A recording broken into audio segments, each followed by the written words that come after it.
You know us. We tell the truth, the whole truth, and nothing but the truth. We are Legion. We do not forgive. We do not forget. Expect us.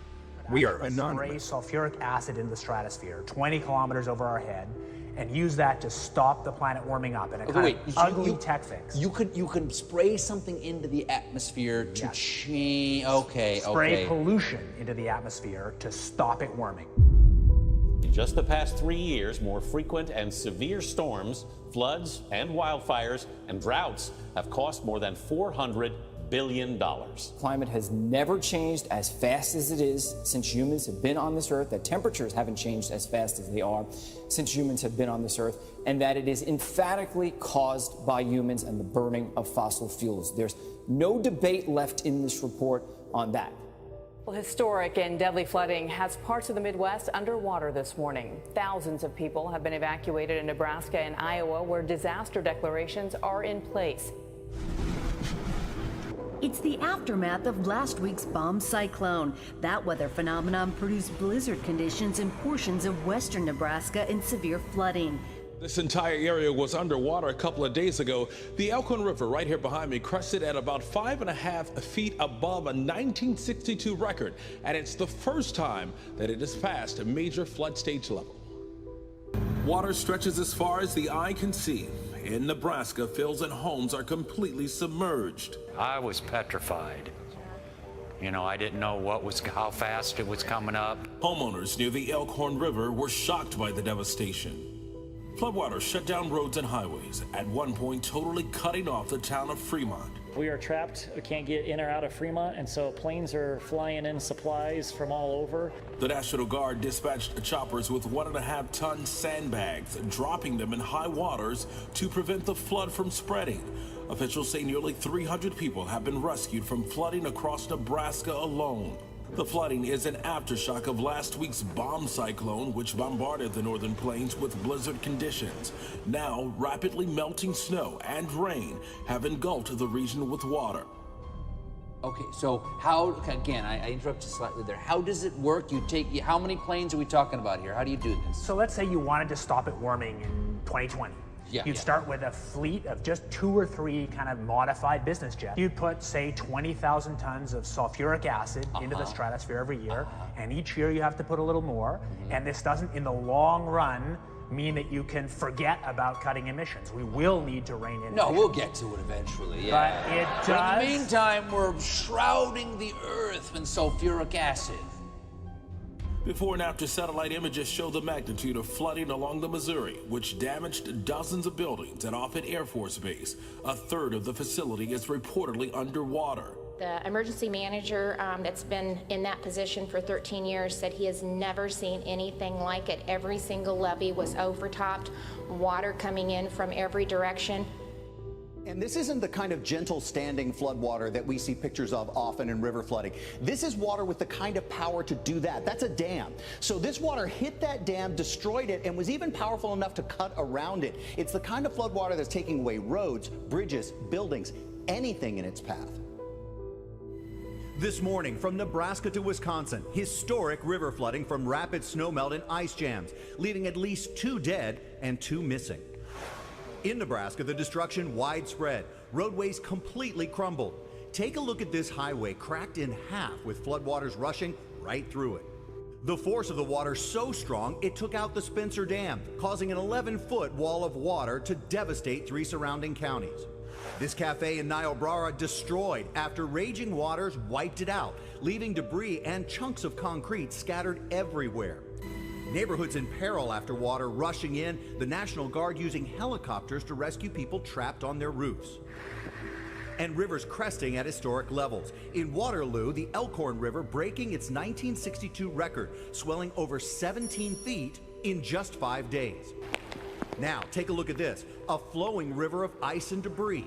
Some towns completely isolated because of the flooding and washed away roads. Blanketing the earth in sulfuric acid, because I'm all for it. This is the all chocolate dinner. I still get to have my CO2, and I just need to spray sulfuric acid right all over the earth. Right question. but we put 50 million tons of sulfuric acid in the air now, kills 1 million people a year worldwide. Okay, and that's so good or bad? It's terrible. But it'll be better if we put more in. We're talking about 1% of that, a tiny fraction of that. So we should reduce that sulfuric acid. So if it kills 1 million people and we're only bad. doing 1% more, we're just killing 10,000 more people. You can do math. Okay. But that's, so killing people is not the objective here. Killing people, not the objective. I just wanted to be clear. All right. Record-breaking late winter floods have led to statewide emergency declarations in Mississippi, Missouri, Nebraska, and Wisconsin. In Nebraska, floodwater rendered roads and entire highway routes impassable. For farmers across Nebraska and Iowa, the record floods have been especially devastating, with many losing much of their livestock and last year's harvest. Doug and Eric Alberts are trying to round up the surviving hogs on their 9-acre farm in Fremont, Nebraska. There aren't many. We probably lost right at 700 head. How many do you think you've been able to save? 14. 14 out of 700? Yeah. That's an enormous financial hit for you. Yes. The father and son have worked for 3 years to build this business. Then, a few days ago, the water came. Within minutes, 7 feet of water covered their farm. When the men returned today, they found dead hogs everywhere. What did you expect to see when you got back there after the floods receded? Honestly, I didn't expect to see nothing alive. Throughout the Farm Belt, it's the same story of devastation, the same images of loss. In Nebraska alone, over 17 areas saw record flooding. 65 counties and 4 tribal areas have issued emergency declarations. It's estimated farm losses could exceed $1 billion. Here in Winslow, parts of a building floated into someone's backyard and cars are strewn around in the mud. From the air, you can see roads and railways that are impassable. The Nebraska National Guard has taken to airdropping bales of hay, attempting to save horses and cattle trapped in flooded fields and at risk of starving to death. In Iowa, the flooding has caused an estimated $1.6 billion in damage. For Nebraska, the damage to the state's livestock sector alone is projected to be $400 million. In some places, the floodwater swallowed entire neighborhoods and washed away bridges. There goes the Mormon Canal Bridge right there. It just washed out. Swelled with rainwater and snowmelt, the Missouri River crested to its 3rd highest flood level on record. The Missouri River's flood crest breached numerous levees, including one that destroyed a water treatment plant in the small town of Peru, Nebraska. Can you just do it for part of the planet? Pretty much the whole planet. No, but could you? Could you just just make things better for the United States? Very hard to do. It seems that this is mostly global. But the big fear is that one country will want it one way and one the other, like 2 frat boys arguing over the thermostat. And in many ways, the biggest fear here, well, we have no idea how to actually agree about how to control the planet's thermostat. What happens to the sulfuric acid after it's sprayed? Does it just stay up there? No, it rains down. Okay. But as I said, it rains down. Okay. It's a tiny addition to what we're already doing. So in the end, pollution saved them all. We owe pollution. We owe acid rain an apology, is what you're saying. It would be a totally imperfect technical fix. Okay. It would have risks. It wouldn't get us out of the long-run need to stop polluting, but it might actually save people and be useful. You ever look at those planes up there? They have contrails behind them. Maybe all those planes with the contrails, maybe they're actually spraying chemicals into the atmosphere right now, and Uncle Sam isn't telling us. Seems extremely unlikely. That the United States is not telling something to its citizens? That seems extremely likely to me. Read the newspaper. This proposal is to use solar geoengineering to reduce temperatures. In essence, it's a way to mitigate some of the risks that climate scientists are saying will come from CO2 emissions. So in essence, it's actually an alternative to lowering carbon emissions. And some see it as a magic bullet in this way, where we can curb the effects of CO2 emissions while continuing to pump millions of tons of CO2 into the air. But the way I described it was, we need to come up with something that blocks all this from getting in. Is this, how are they going to block it? This type of geoengineering uses sulfur dioxide. We're going to inject that into the stratosphere. Sulfur dioxide is the stuff that comes out of volcanoes when they erupt. So when a volcano erupts, there's actually a lot of dust and gases that blot out the sun. So these Harvard researchers, these scientists are saying that we can mimic what happens after a volcano eruption to reduce temperatures. And the way they're going to do that is airplanes. They say a fleet of specially designed aircrafts can literally spray sulfur particles into the lower stratosphere, and they're saying, hey, dozens of nations already have the money to do so. What we're proposing here is launching aerosols into the air. So historically, there's been a problem with this, and critics of this type of geoengineering say, look, no one really knows how to control it with accuracy. Headline unfolding right now. That major blizzard on the move at this hour. 20 states, a potentially historic storm. More than 1,000 flights canceled or delayed. In fact, more than 800 flights in Denver alone. You can see snow and whiteout conditions. In fact, these images are from Watertown, South Dakota tonight. Interstate 29 there, shut down for 100 miles. At this hour, the storm is gaining strength, conditions worsening as it heads east. Tonight, spring might be on the calendar, but a powerful blizzard is bringing winter back to millions. In South Dakota, cars off the road, winds above 50 miles an hour creating whiteout conditions. A highway patrol shutting down more than 100 miles of Interstate 29. The system even bringing thunder snow. On Interstate 90 in Billings, Montana, watches an SUV driving too fast nearly slams into a roadside assistance vehicle. At Denver's airport, a major hub, more than 850 flights delayed or canceled. Colorado's governor activating the National Guard in case drivers get stranded. To the south, the leading edge of the cold front spawning this gustnado near Pueblo. And in the west, winds gusting about 45 miles an hour, fanning a fast-moving brush fire in Palm Springs, California, Tuesday evening, prompting evacuations. Downing trees and power lines in LA County. And in southeast Washington state, streets submerged in Pullman. Firefighters using a front-end loader to rescue a man trapped after a rain-soaked creek jumped its banks. Mars, the planet fourth from the sun and known for its conspicuous red color, has fascinated man for thousands of years. By the end of 2018, there were 8 active spacecraft either orbiting or investigating the surface of Mars.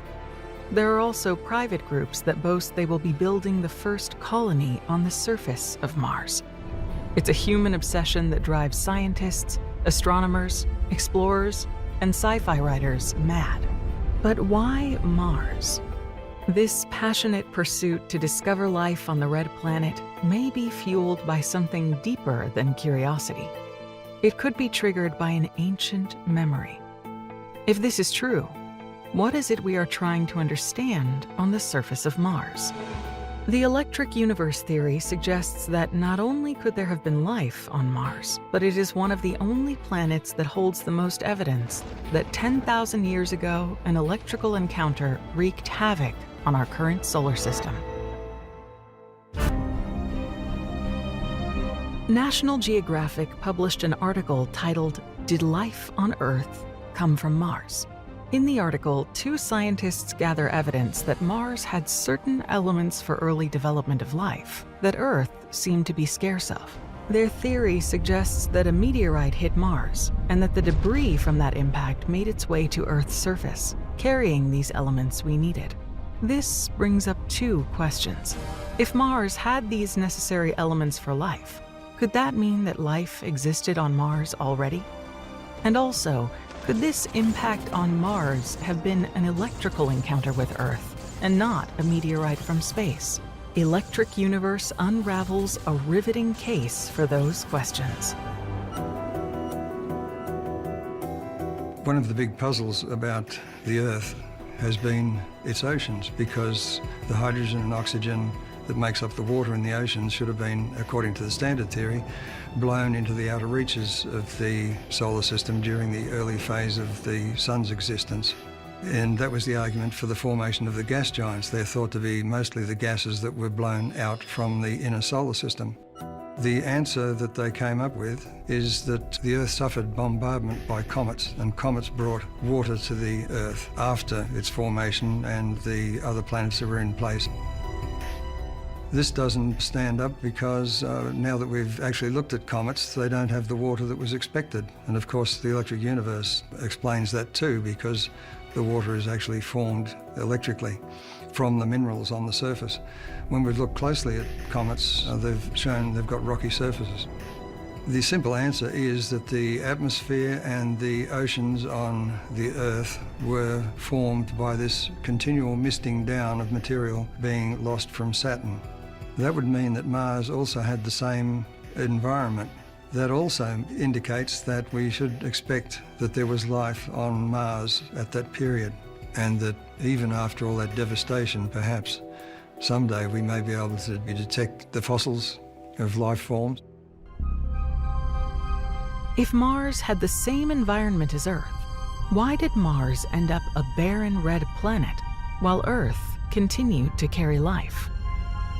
The breakup of the system must have consisted of a series of episodes, some of them violent and destructive, others more benign, which gave any life forms a chance to try and regroup and figure out what they could do to avoid being wiped out the next time. And that also gives rise to this idea of the recurrence and predicting it's going to happen again, because in that era the chances were pretty high.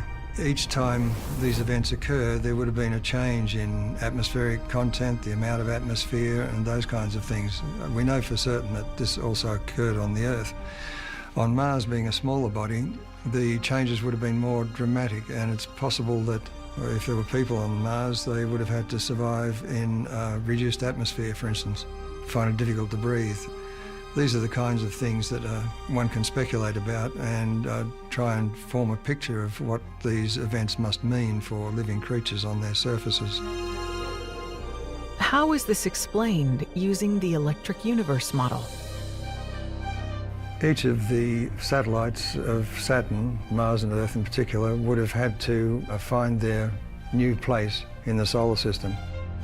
Now, under the Newtonian model, of course, this would have been impossible in the short time frame we've been talking about, 10 to 12,000 years ago. In fact, it would have been impossible simply because, having introduced chaos into the solar system, there's no way of restoring order. No simple way. Some bodies would have been flung out of the solar system, others crashed into others, based on the standard thinking.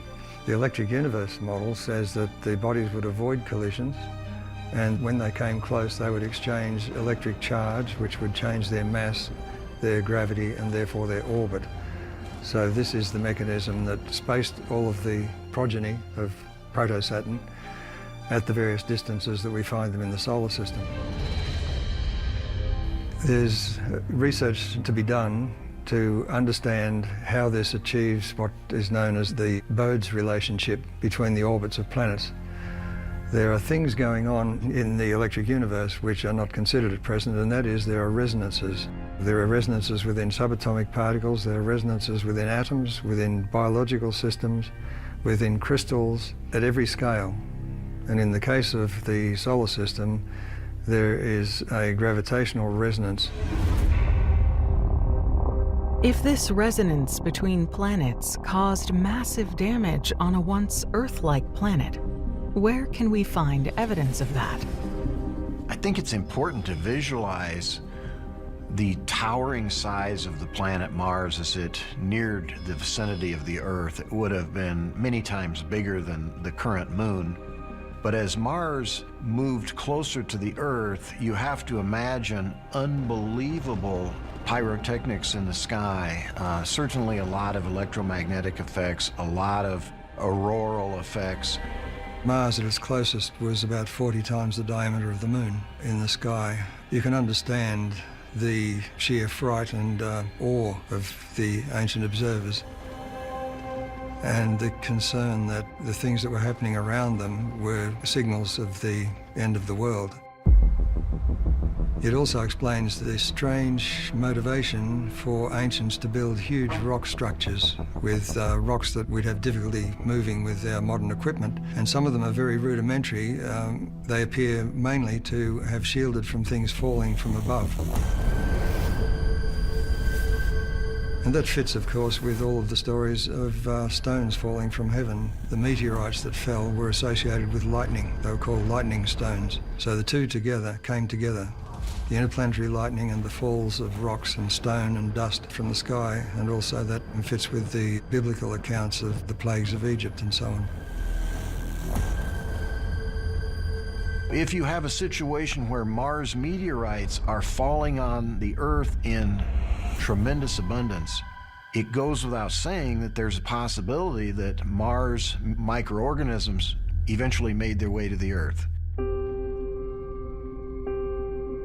One of the features that was recently discovered, once we learnt what the composition of Mars' atmosphere is and what the rocks were made from, it was understood then that some meteorites that had been collected on Earth were actually from Mars. And not only that, that recently arrived ones amongst that discovery, which shows that there is still debris from the Martian sculpting arriving on Earth. What would this sculpting have looked like from the surface of Earth? Mars was the archetype of the warrior hero. The reason for that was that in this electrical environment, it was traveling between Venus and the Earth repeatedly. So it would retreat along the rotation axis of all the objects in this line, and it would move up towards Venus. Venus at that time was discharging in a greenish color, interestingly enough. But Mars, with its red color, was obvious. As it moved up towards Venus, it would sit within the green ring of Venus as if it was an eye with a red pupil. When it approached the Earth, there would be electrical activity which would make Mars move away back down the column towards the Earth. And as it approached the Earth, it became gigantic, and it was a threat to the Earth.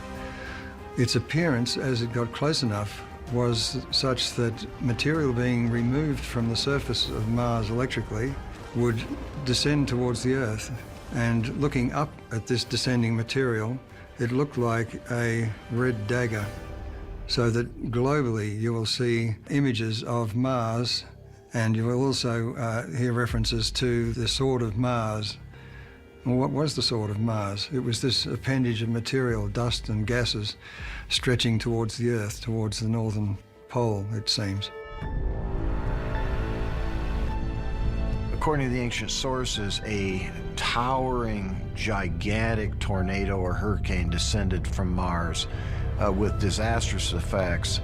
This wasn't a two-day phenomenon. This was a phenomenon that lasted for months, if not years. So it was remembered as a tremendous hurricane in the sky that circled around as a giant corkscrewing-like serpent and effected a disaster. But at the same time, that same entity was looked upon as the single leg of heaven and or as the world pillar-like structure that actually supported heaven. In order for all those different thematic patterns to be associated with it, it had to be a sustained phenomenon, you know, to allow that many different symbols to originate in the first place, which would be visualized as a towering structure spanning the circumpolar sky above the Earth. Virtually every culture on the Earth commemorated that mountain in their monumental structures. The Maya pyramids, for example, are called mountains. The pyramids of Egypt certainly would fall into that. The Babylonian ziggurats were certainly identified as a mountain. And those mountains were ascribed the exact same characteristics as the mountain in the sky. So they did not distinguish between the two entities. That mountain on the earth was the mountain in heaven. And probably the best example of that is the ziggurats in Mesopotamia. They typically included a bull's-like horn on the top of the ziggurat, and they compared that to the shining horns in heaven. We all are familiar with those ancient pictographs of the sun that we've been talking about. They will always have the sun setting within a crescent-like horn. And so when that world mountain is putting a single set of horns on its apex, it is literally commemorating the horns that they saw in the sky, the twin-peaked mountain. Ascertain what is known and a known hushed-up secret, That the Chinese knew for 6 weeks about the virus before saying anything on the global stage to get a trade deal signed? Somebody needs to look into that. Because countless lives have been lost as a result. This Rockefeller Foundation document was about a scenario involving a flu pandemic. And it described what would happen, that China would use authoritarian, draconian methods to meet the challenge, and then the West would basically start like that, but then would become the same. And this whole global lockdown was described in this document.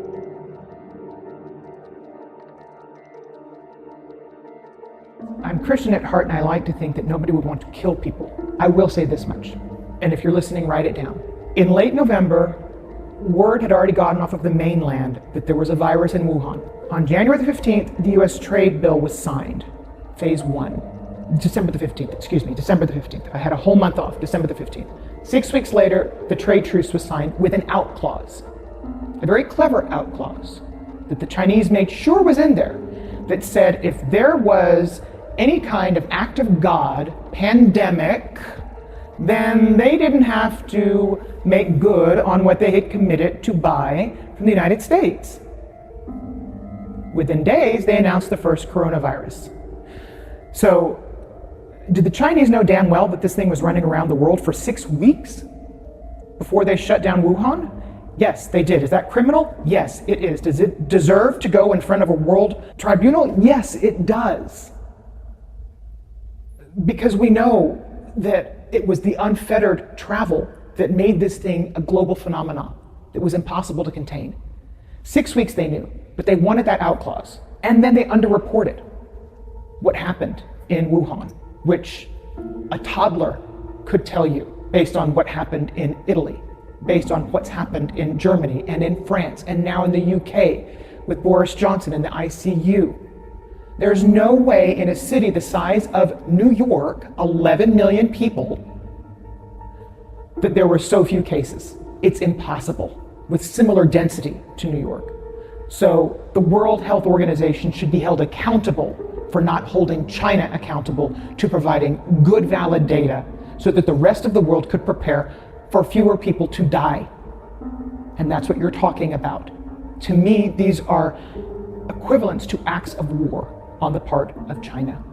And then, equally, whether you're talking about NPR or Fox News, most major media outlets on both sides of the aisle came out and reassured the United States that it was just the flu. Within 24 hours of South Korea's first case being reported, the United States' first case was reported. And what we did was dither. We sat on it for 6 weeks and tried to reassure the public that nothing was happening. Somebody should be held accountable for that. Because somebody in the United States intelligence community has to have known what was truly going on in Wuhan. We don't have a CIA for nothing. And yet we told Americans for 6 weeks, while South Korea was testing everybody and shutting the country down, that it was just going to be the flu.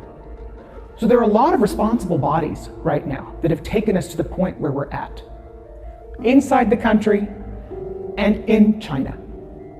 And they need to be held accountable. So you don't even have to get on the discussion as to whether or not this was a manufactured virus and set upon the world. You don't even have to go that far. If we find that in future investigations, then that needs to be prosecuted.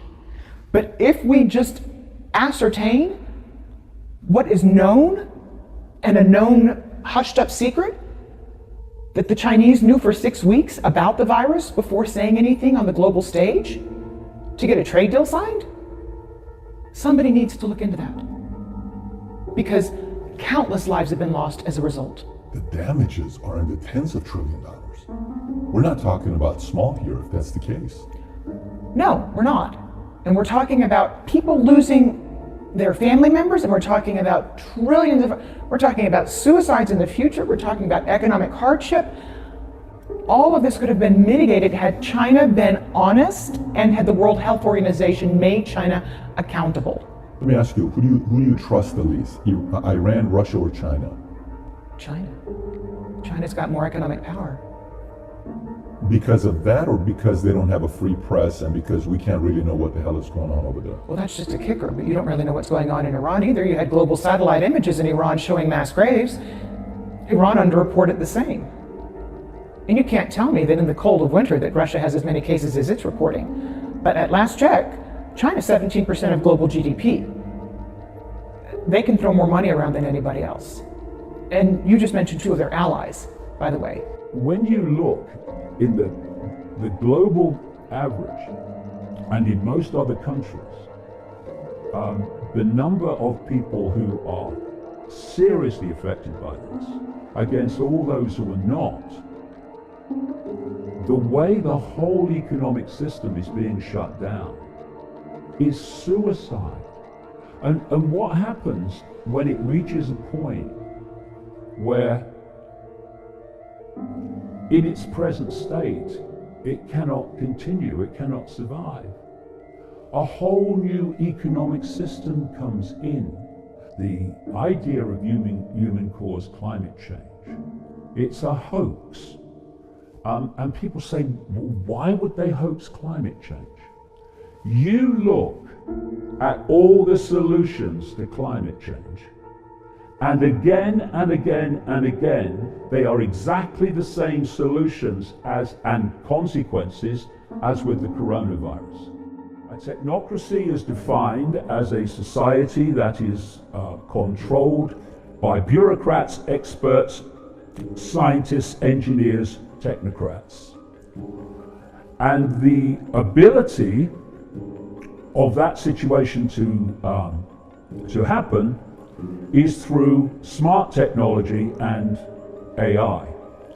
The idea is that everything will be connected to AI. This is what the Internet of Things is all about. And if you listen to the crazies in Silicon Valley, they're telling you that in the period around 2030, a year that keeps coming up from all directions, we will have a situation where the human brain will start to be connected to AI. And thus, whoever controls AI will be connecting and driving the perceptions of humanity. And that can be done from a central point through this smart grid, global smart grid. There are two major techniques that are being used to bring about that situation. One, I've called since the 1990s problem, reaction, solution, where you covertly create a problem, you use the unquestioning, pathetic mainstream media to tell the public the version of the problem you want them to believe. And you're looking at stage two, the reaction, for fear, that's the currency of control, outrage, whatever the problem is, and either a demand from the public that something must be done, or at least an acceptance from the public that things need to change because of the problem. And at that point, those who created the problem got that reaction openly in changes in society, offer the solutions to the problems they have themselves covertly created. And those changes, step by step, take us further and further to that Hunger Games society. There's another version, which I call no problem reaction solution, where you don't need a real problem, you just need the perception of one, weapons of mass destruction in Iraq, and you still have the ability to provide your society-changing solution. The stablemate of problem reaction solution is what I call the totalitarian tiptoe, where you start at A and you know you're going to Z, but you know if you're going too big a leap, people will look up from the game show and the latest Simon Cowell and say, what's going on, because the change is so great. So you do it in as big a steps as you can towards your outcome, but not so fast or big that you alert too many people to the fact that it's a pattern. What you want people to believe is everything is random. Coronavirus, random. climate change, random. Economic crash, random. But when you know where we're being taken, you know the outcome. This Hunger Games structured society, now the apparently random events become clear stepping stones to that outcome. Now, let's take all of that and apply it to the coronavirus and what's happening now, and let people decide for themselves if they think that the fact that the coronavirus hysteria ticks every single box of that outcome, that goal, whether that's a coincidence. One of the things I've been pointing out as a problem reaction solution that was coming to transform human society, including, by the way, one of the things I said was coming in my earlier books was a pandemic, because of all the boxes it ticks. But what I've been saying for the best part of 30 years is they are planning an enormous economic crash. And I've been saying it even more since 2008, because 2008 seemed to be a nightmare. And so this coronavirus hysteria gives the excuse to do what they're doing, and the outcome and the consequences of what they're doing is to dismantle the world economic system.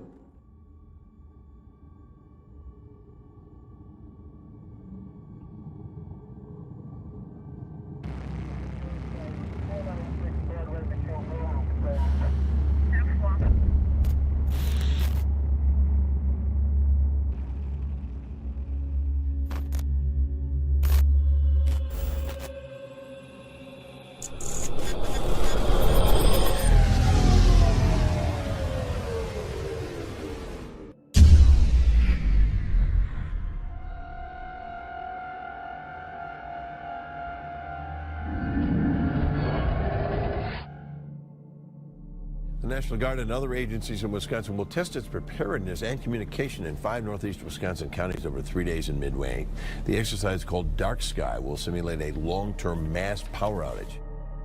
What happens if my power would be out for 24, 48, 72 hours, or maybe 37 days? That includes responders from federal, state, and local levels, encompassing private utility groups, the FBI, and fire departments. The what ifs is what we're trying to do, is fill in those spots for the what ifs. It'll be all hands on deck here in Omro with the police, fire department, and the Red Cross taking part in the exercise Dark Sky. The training kicks off on May 15th and lasts for 3 days. Different counties have different roles, with Dane County serving as a communicator in between.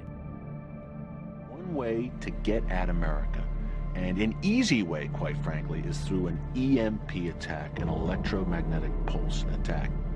Consider every major city in America, how does it get its water supply? Consider that every major city in America, its average food supply on hand is 21 to 28 days. Consider, where do we get our medication? Consider what happens in nursing homes and hospitals. What happens to our transportation grid? Anything driven that, well, most of them have computers in them, they're all gone. An electromagnetic pulse that can cripple everything from stoplights to computers to the defense grid. An electromagnetic pulse attack, also known as an EMP, could be devastating. It could easily damage the country's critical infrastructure, especially the electrical grid. If a terrorist organization or North Korea or Iran detonated just a single nuclear weapon at high altitude over the United States, it would destroy the electric grid and our critical infrastructures and put at risk the lives of up to 90% of the American people. We all depend directly or indirectly. We all live directly or indirectly off of electricity. We're an electronic civilization.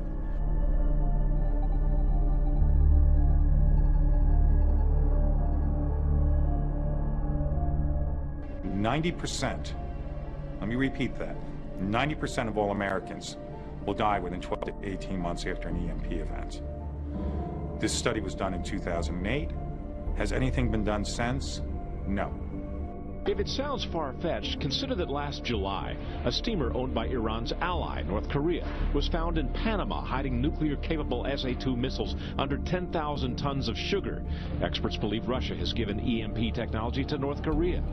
In our highly connected, just-in-time, efficient technological civilization, to cause chaos that could cause tens of millions of Americans to die before it's sorted out. Tens of millions? Tens of millions. Because if you have no electric power for 6 months to a year, you have no food delivery, you have no gasoline, you have no water. You think about that, it's pretty bad. Well, that's a horrifying possibility. How are we protecting against that happening? We're not.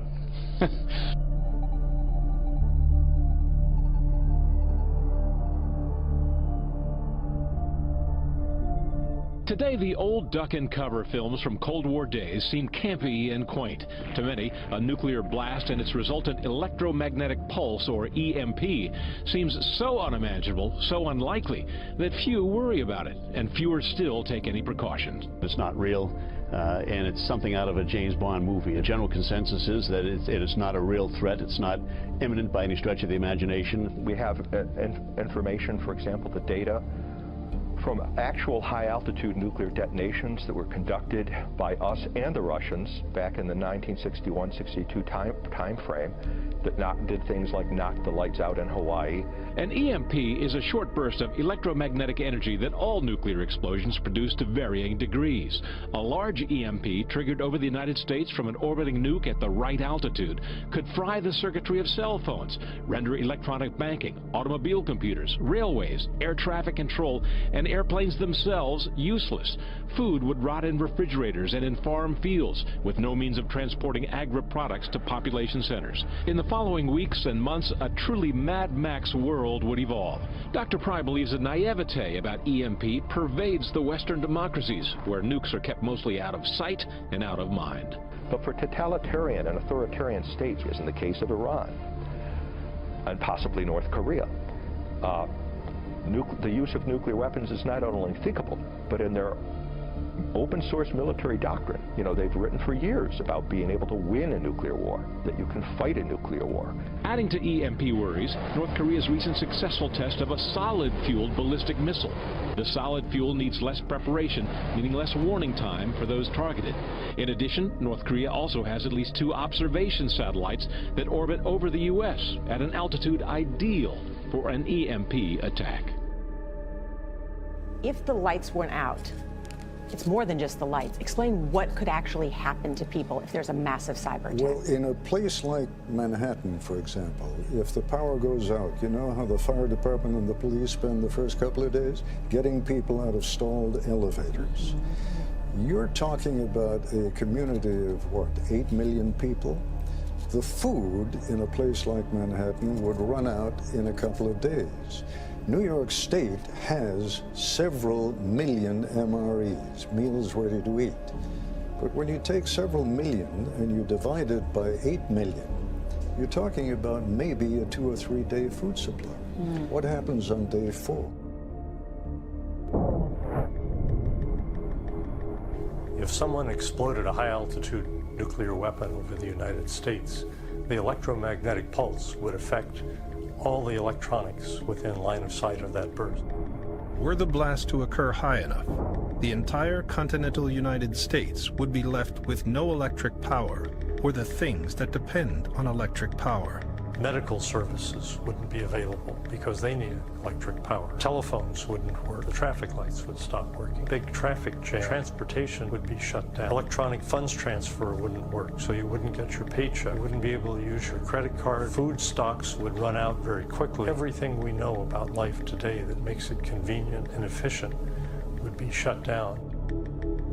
The day after an EMP attack, the configuration of the country would be more like that around 1800. The problem is that the country had a very small population at that time compared to the 300 million people who live here today. There would be a real challenge to keeping our population even alive, much less strong and viable after a high altitude EMP event. 6-4, Mike, affirmative. Left turn on 7.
Concern over whether the U.S. is actually prepared to respond if our power grid is compromised, to cybersecurity expert Morgan Wright. Morgan, ironically, I think where I read is that one of the good things we have going for us is our grid is so old, it might be, it might not be smart enough to be compromised.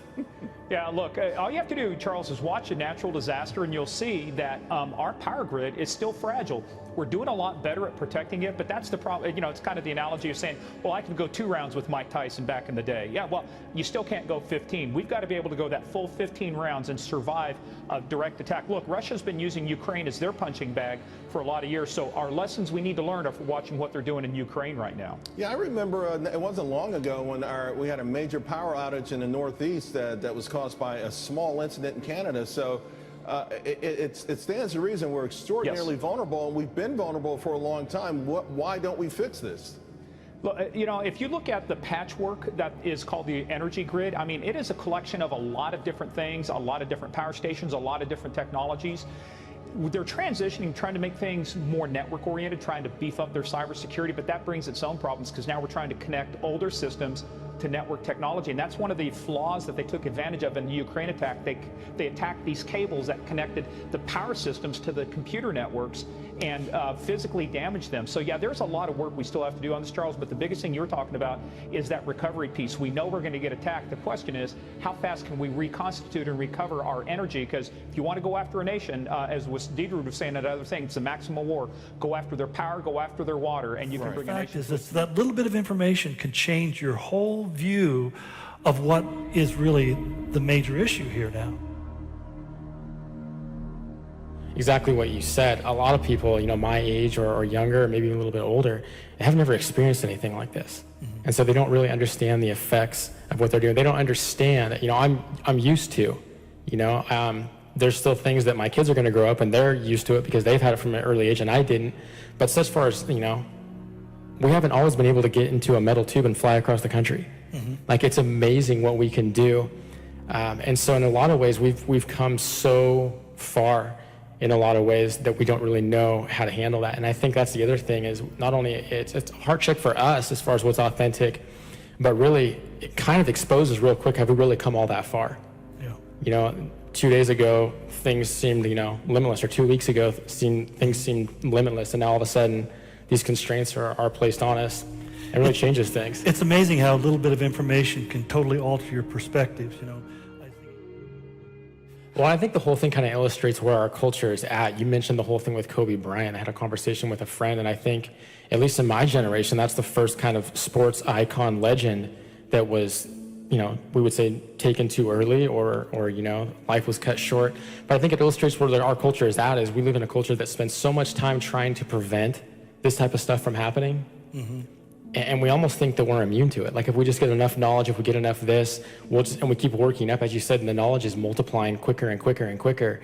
And then all of a sudden when that is, in an instant changed, it's kind of like a false idol, really. Yeah, I think that not only history have we seen pandemics, many of them. I think in my own lifetime, I've lived through several different things that have gone through the world and come through this country that people came to understand that these are just part of the cycle. Today, we've largely eliminated those things, but that's the thing about viruses and bacteria. They have an amazing way of recreating themselves in new forms, adapting to new situations. If I'm coughing and sneezing and otherwise emitting, then maybe there's something to be concerned with, but just simply to become so terrified, it's irrational. Yeah. Well, kind of closing up, through this whole series, I think, whether people know it or not, you spend the entire year just looking at the world news and what's going on around here and kind of seeing, then you present this series of kind of looking at what's going on around us. Where do you think this fits, or how do you think people should look at this? I think this is a blip. I think that they're designed to make us more aware of the times in which we live and of our own mortality and our need for Him. I think if it brings people to faith and other things of that nature, I think that's marvelous. For me, and personally, I look at this and saying, okay, we've never done anything like this before, where you and I are sitting in an auditorium with nobody in it, talking as if we're surrounded by a crowd. It's kind of interesting. Yeah, I think over the past week, a couple of things that have come to mind. One is especially, I think I was amazed, I think it was from Wednesday to Thursday, just that short amount of time, how quickly things all changed. Mm-hmm. And I got to thinking about some of the things that you've said in previous parts of this series when you talk about superheroes or just things like that. And sometimes when things are going good, we think that things are so far away. But as I saw the different reactions, and if you actually took time, most people would advise you to not go online and see all these different reactions. But if you did that, it just kind of hit me, man. Like if things are like this, and this is how things end, how quickly would people jump on the side of somebody who just automatically showed up and could solve it like that? Or all you had to do was just worship this, or all you had to do was just receive this cure. And it just got me like, wow. Yeah. Things can change in a heartbeat. Yeah. And then you mentioned that idea of get our attention, and then I was listening to a podcast the other weekend, and they used this words that I just love the way they phrase it. They just said, we think everything, all of our advances in knowledge and everything is so great, but He's going to graciously allow that to fail in order that we would turn to Him. Yeah. And so... that's probably a good explanation of what we're doing here today. That's the idea, but I think it's this kind of stuff that something like this we don't get a chance to do. Maybe, maybe that'll change as we move forward.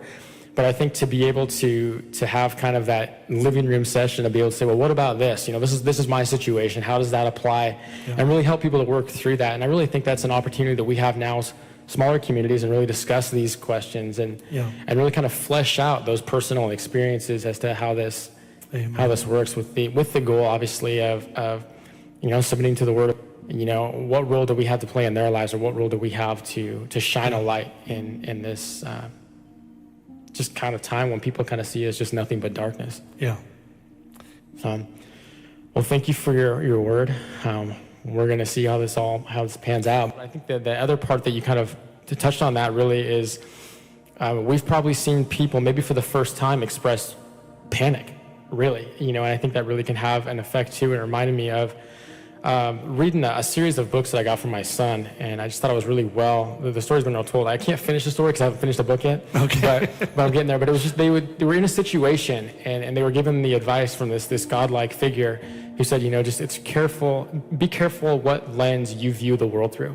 And so it's a kid's story, and so they get in a situation, and in the first level of the challenge that they're in, they find these glasses and they have the gold rim, and it allows them to see things clearly. They don't see the size of the monster or the danger that they're in. And so they pass that one, and they get into the next level, and they try to apply the same thing, but they pull up a different lens. They pull up this glasses that have these black frames, and all of a sudden everything just becomes magnified.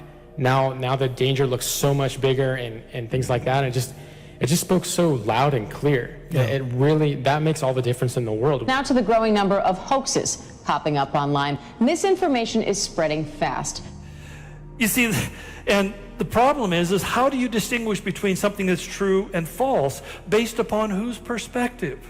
How do you talk about whether something is a fact or a fiction, or whether it's a reality or a fantasy, or whether it's right or wrong? You go on the internet and you'll find arguments about everything that you can think of, with people taking various sides of the argument, claiming that they have the only true representation of that issue. And what's led to is that we began to have exaggerated fears to the point of hysteria and paranoia. I mean, think about it for a moment. Why would people fill shopping carts full of toilet paper? Because somehow in their mind they think that the supply chain is going to be cut off, and all the experts saying all you're doing is creating a false shortage.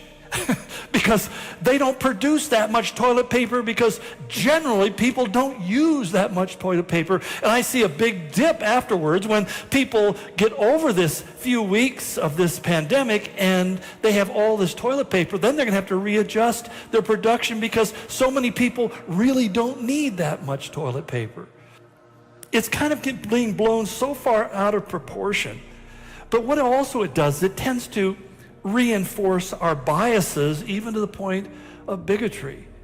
We begin to see people as singular entities, and we see them as being either good or evil, right or wrong, falsehood or liar. You know, we begin to categorize people into these ways that destroys human relationship. And at some point, we begin to waver between apathy and panic, so that the push and pull of all of this begins to drive people so crazy that what happens is our view of reality actually becomes distorted. Well, I don't want to cast stones, but I feel like the way that so many people are responding, one physician put it really well. He said, the problem isn't just the pandemic, it's the panic-demic that's coming as a result. And I think it's a true observation. Well, the lack of clarity creates this confusion. And so I think that that's what we all struggle with. There's just so many things that aren't clear. What exactly does it mean? And it leads to erratic behaviors. If everybody's rushing to buy toilet paper, what's my conclusion? Toilet paper must be critical. And so people like lemmings chase after the toilet paper. And rarely, like you say, they're reacting. They're not stepping back and going, okay, what's the deeper lesson here? But I find that for people who are just living for their place in this world, anything that threatens that progress is the enemy that needs to be destroyed. And that's where you end up with this very predatorial, vicious culture that tramples people under its feet in order to save its own. So it's scary times. Yeah, I think that, a couple of things. I think one thing is it's times like this that really expose what's underneath. Mm-hmm. You know, as you said, growing up, you saw a lot of people fake it. And I think if we're honest with ourselves, a lot of times we know how to fake it. You know, we know how to do it. And when something like this hits, it really just strips all the fakeness away. I mean, it's really hard to fake when you're trying to like pummel someone in the supermarket so that you can get the last item. The World Wide Web was free of charge from the beginning on. That might have had something to do with how the internet swept and changed the world in such a short time. Well, we're getting to this point in just a few months when, for the first time, more than half the world will be online. We're calling it a 50-50 moment. People hoping to separate fiction from fact. The very idea of what the objective facts of our world are really up for debate right now. Well, some people you're just never going to reach or never going to convince. That the people who are willing to take a critical or a skeptical look at something are the ones that you need to reach. From those humble and somewhat factually challenged roots grew a great tree of knowledge. This is knowledge in depth. Large, authoritative essays. Considered by many to be the definitive resource of information over the years. Just think of it. It's a device by which All the knowledge, or most of the knowledge of the world at any one given time, is collected in one place. But there were also challenging times for the company. The Great Depression of the 1930s, for example. Folks did not have disposable income, a lot of it to spend on encyclopedias. Britannica had to find a way to stay relevant. Enter the Answer Girls, an elite corps of women who would research and answer any question a Britannica owner might have. So you would write your question on a postcard, attach one of these stamps, and then Britannica, in return, one of the women from the research center would type up and research up to a 10,000-word report as an answer to your question. Reference, Miss Watson. In fact, Katharine Hepburn's character in Desk Set, The Old Farmer's Almanac for this, if not U.S. weathering, is said to be modeled on the Answer Girls director. This is from the Bible. The hope and idea, really, being that now, maybe more than ever, facts actually do matter, and not all information is created equal. So you guys are really trying to sort of fight the good fight of putting real information into the world. Absolutely. We're trying to surface and bring to people. We're not going to wait.